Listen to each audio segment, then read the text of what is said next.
Hey everyone, welcome back to Bodyhaven Soaps. My name is Darlene. I am the owner and creator of Bodyhaven Soaps, and the whole goal of this channel is to help fellow creators create. In today's video, we are going to go over making my dry hair serum. This is something that I have been making for a number of years. This is the recipe I personally use for my own hair, simply because I do color treat my hair, so then I have that dry breakage. I live in an environment where it is extremely dry.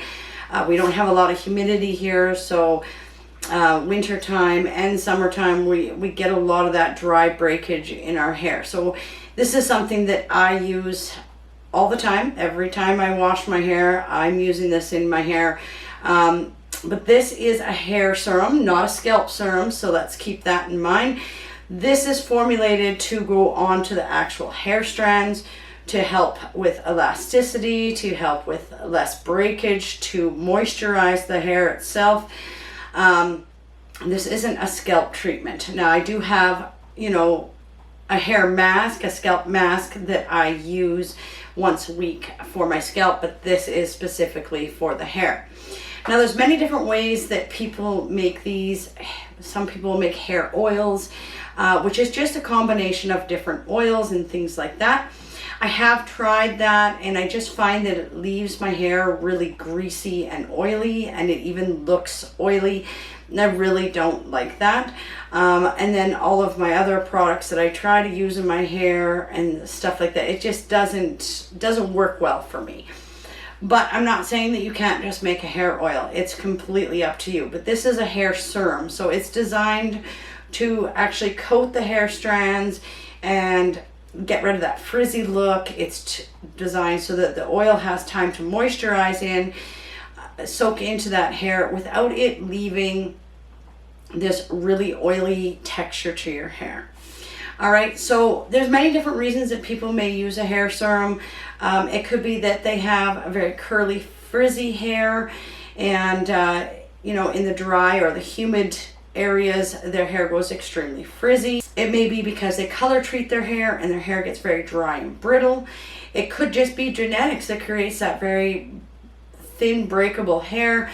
I mean, there's all types of different hair conditions and hair people out there, so you can make this base recipe into just about any formula you want. Now this is just, you can exchange the ingredients in and out. We'll talk a bit about that throughout the video. But this is my base recipe with what I've added that works well for dry and damaged hair. Okay? So what we're going to do is I'm actually just going to use this container here to mix it. And I'll actually just move you guys a little bit closer so you can see. Okay, so I'll just get my gloves on. Now I have sanitized everything. Whether I'm making this for myself or I'm selling it to somebody else, one of the things that we need to remember is bacteria builds and can create havoc and problems with your product. So no matter if I'm making this product for myself or I'm making it for other people, everything is sanitized. So everything, all the containers, all of the devices I'm using to stir, all of my containers that I'm going to be packaging this in have all previously been sanitized and air dried for this purpose, okay? Now, obviously this is a serum, but we do use a certain amount of oils in it. Now, my oil makeup of this recipe is 50%. So that's fairly high considering some of the other oil percentages in serums out there. But I choose to use 50%. I do use some other silicone. I switched to silicone alternatives, which we'll talk to later.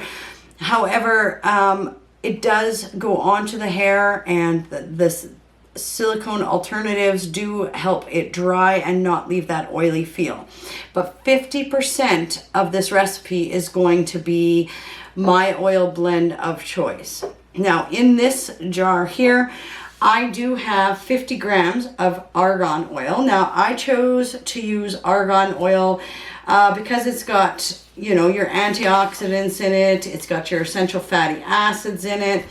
It's got some vitamin E properties to it, and it just helps really increase the hair's elasticity and also the constantly restoring the shine and dull look to your hair. So I find that the argan oil is a really good option. There's many options out there that you guys can use.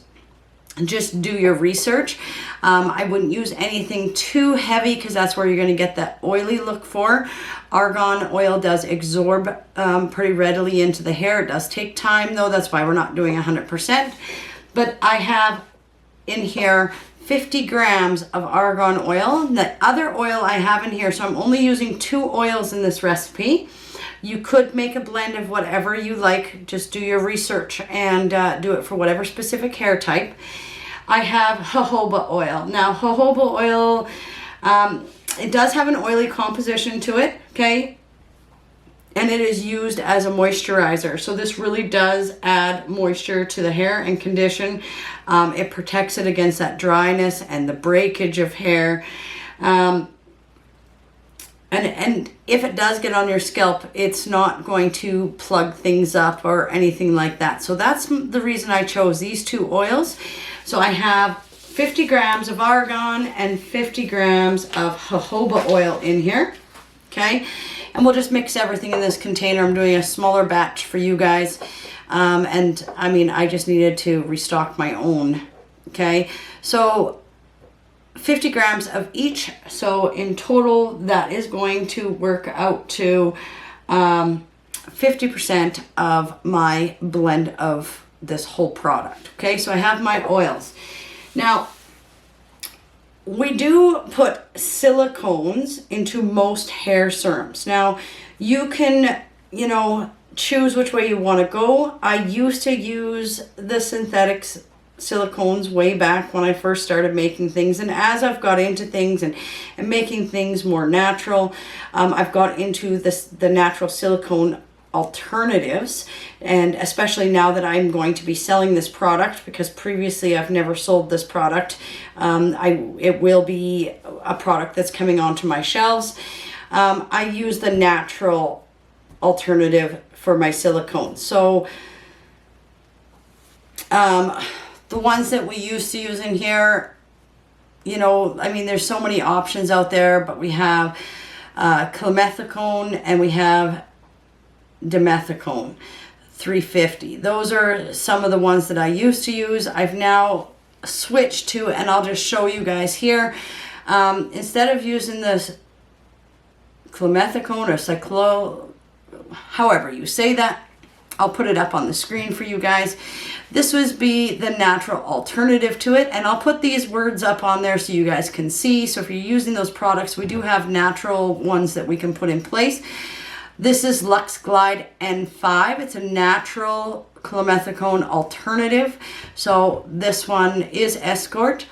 And this is what I'm going to be using in this product now.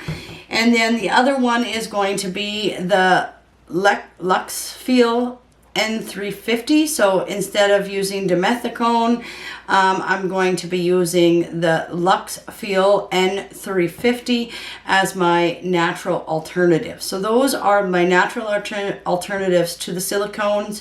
If you so choose to still use the silicones, or you're unable to get the natural alternatives, I bought both of those from Windy Points.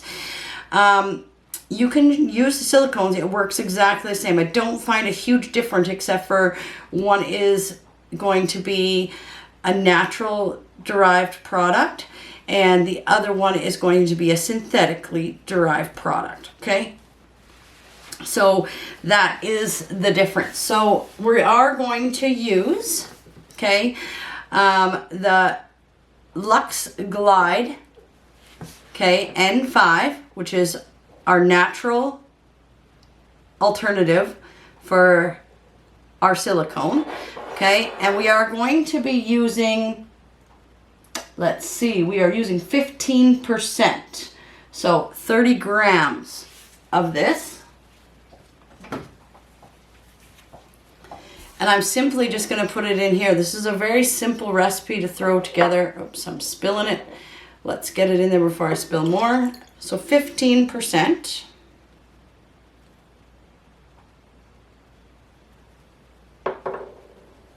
Okay, let's get paper towel and clean up my mess here.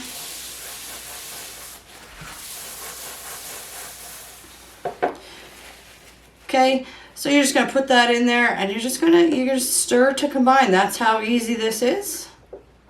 And it is soluble in here. And then we are going to use also 15%, so 30 grams of the Lux Feel N350, which is also my secondary silicone in here, but this is a natural derived replacement for the synthetic silicones. Okay, so all we're going to put in here, and this is a little bit thicker, you guys. Okay, but we are going to put in 30 grams.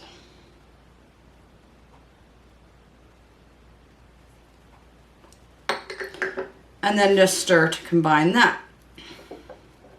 And you can see that that's what thickens this up into a serum.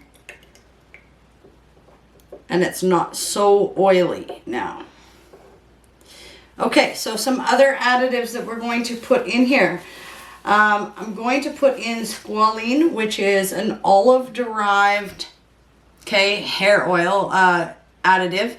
So it is olive squalene that I am going to add in here. And I am putting in 28 grams of this. And I'm just going to make sure that I get all of this out.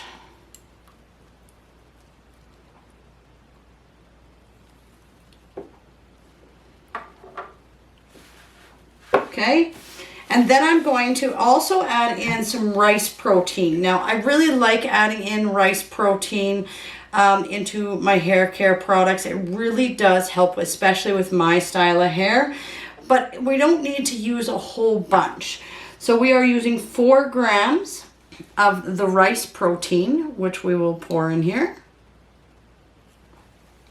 And using the Lux Glide and the Lux Feel, it does allow the oils and the proteins and stuff to mix together. You just got to stir it a little bit and it will combine and turn into the serum that we are looking for.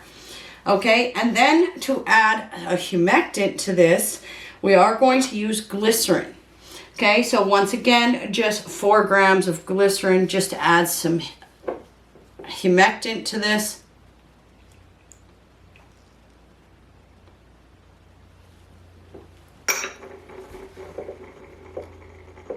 Stir that in, okay? And then, of course, we do have 50% oils in here. So we are going to add our antioxidant, a vitamin E, which is good for our hair, but it also extends the shelf life of the oils that we have in there. So for our vitamin E, we are using 2 grams as our antioxidant in here. This is not a preservative, but we do not have to add a preservative to this. You can, but I'm not introducing the water into here. Okay, so we have our vitamin E, which takes a little bit to stir in, as you guys know, probably working with your vitamin E's. It's a little bit thicker. So we got our vitamin E in there, 2 grams, and that is your whole formula. This is all there is to it. Now you're going to stir to make sure this is combined. You can see that it is a thick consistency. This is not sprayable, you guys. This is going to have to be in a pump bottle. And then the only other thing I'm going to add into this is going to be just a small percentage of a fragrance. Okay, you could use essential oils in this. I'm just using a fragrance because this is one that I like. I only use 1%. So I'm not using a whole lot. It's just enough to give it that nice smell. And I am using Island Coconut that I bought from Voyager Soap. It's one that I really like to use in my hair. Smells nice, it's light, it's not overpowering. So I don't get a headache from it or anything like that. But we are only putting in 1% of it just to give it a nice smell. And that is it. So we're going to stir to make sure that this is combined.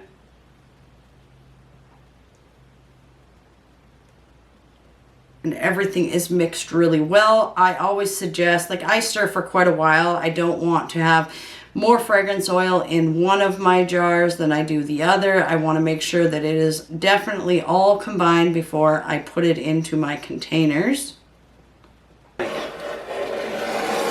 Sanitize containers. Now you could use a funnel to make sure that this goes into the bottle and doesn't spill everywhere. I find using just the pour spout of this works pretty well for myself.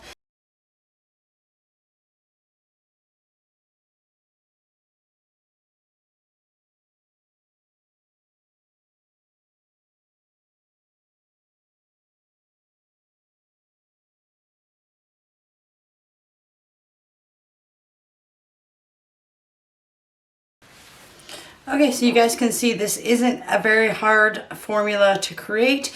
You could exchange, as I said, you could use your regular silicones, you can use your silicone alternatives, you could exchange your fragrance, you could exchange different oil blends. I stick with kind of 2, I wouldn't get like 10 different oils in there because you get to the percentages become very low for each type of oil, and then you don't actually reap all the benefits. I would stick with 2, maybe 3 oils. I wouldn't go much higher than that because it's just too small a percentage of that type of oil for you to get the benefits.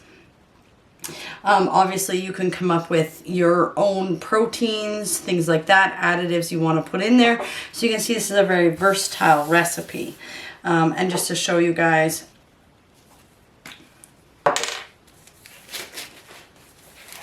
how this works, just simply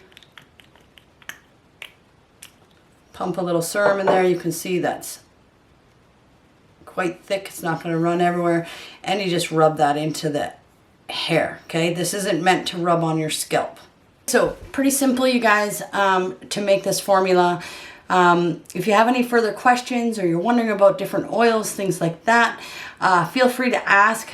Life is absolutely crazy busy, so it does take me a little while to get back to people, but I will do my best.